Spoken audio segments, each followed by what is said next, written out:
Excuse me. Pardon me. Hey, sit down. Hello, I'm Alec Kubas-Meyer from Flixist. I've never done anything like this before, so if it's terrible, tell me. If you never want me to do it again, tell me, that's cool. I thought it might be interesting. So, while I was at the New York Asian Film Festival this year, I saw two debut Korean romantic comedies, Deok's Very Ordinary Couple and Won-Suk's How to Use Guys with Secret Tips.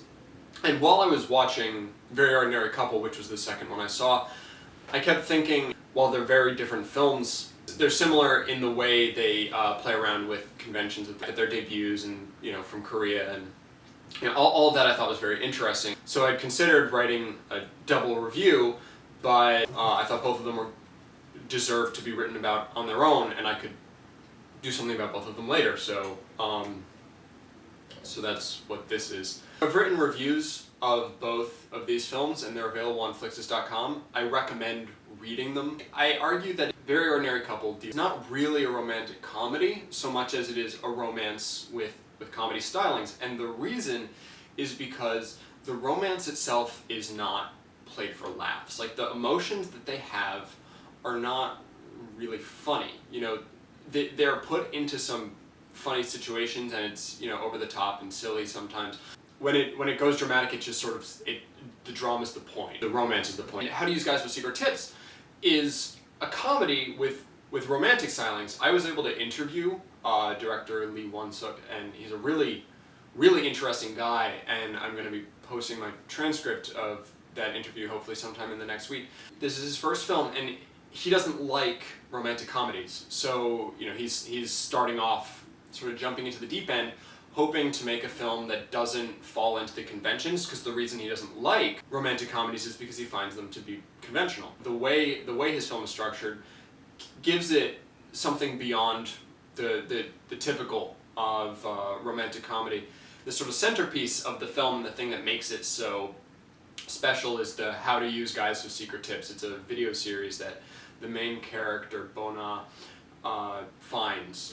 Essentially this weird Dr. Swolsky shows up in the middle of the night when she's alone in the street, and he sells her tape for $500. And throughout the film, she's looking at these tapes and using the tapes to sort of get herself ahead in a male-dominated world. And the tapes feature two white people sort of acting out things. A guy goes like at the end to sort of signal that it's complete. That is the centerpiece. The story of Bona, and it is interesting. It's compelling. It's romantic or whatever, but it's not the romance that drives the film, really. And part of the reason it's not the romance that drives the film is because it wasn't originally conceived of as a romance. Won-Suk came up with the idea about 6 years ago. He said that he originally wanted to make a black comedy, but the story that he had in mind, the industry sort of shut it down and said it wasn't Korean enough. And eventually, he had to sort of give it up to a well-known romantic comedy writer, and she molded it into a more conventional romantic comedy. But even though it is a more conventional romantic comedy, it's still not.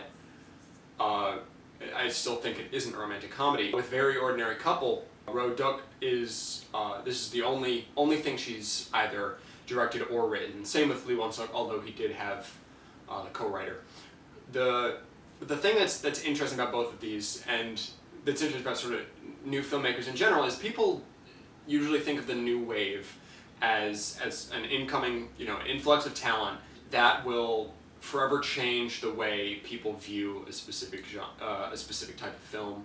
It's interesting to think that perhaps these films are part of a new wave of South Korean romantic comedy cinema. I mean, most people, when they think of South Korean film, they don't think of romantic comedy. They think of films like Old Boy, violent, depressing, thrillers, dramas, whatever, or they think of the television dramas. They don't think of films like My Sassy Girl, which is, if you search best Korean movies, usually right around the top of the list. There are some very beloved South Korean romantic comedies, but they don't have the prevalence that Tartan Palisades Asia Extreme type films do, and I think that's a shame, but you know, it is what it is. But these two films, you know, because they come at the romantic comedy genre from a different way, one as, you know, romance by way of comedy, one as comedy by way of romance, you know, they come and they make fun of the genre as it currently exists, as anything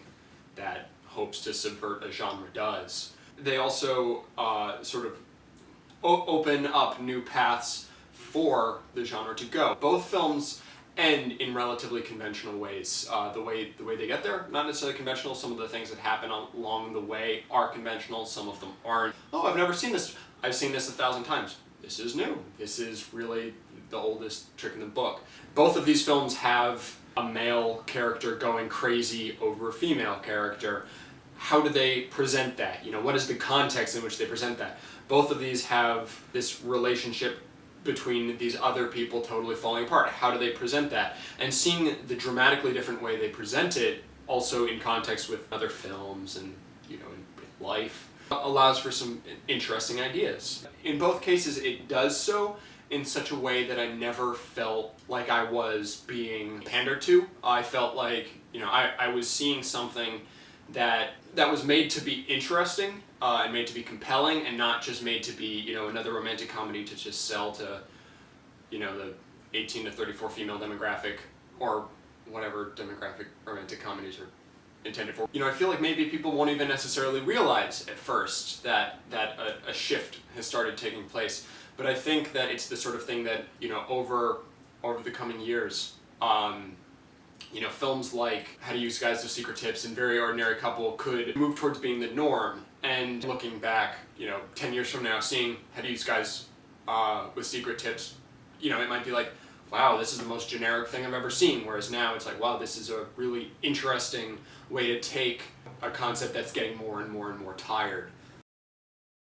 Hopefully, you know, you got something out of hearing me talk. You know, if this is something that you like, please let me know. We have a YouTube page, which you might be watching this on, I don't know.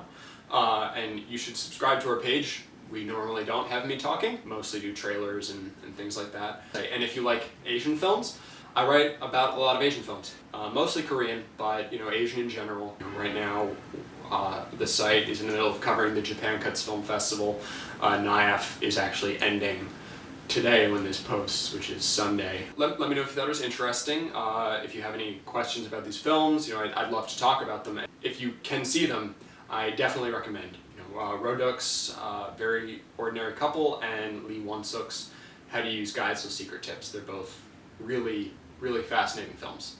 You know, if you didn't read my full reviews before, but now you're interested, you know, they're on Flixist.com. Okay, thanks guys.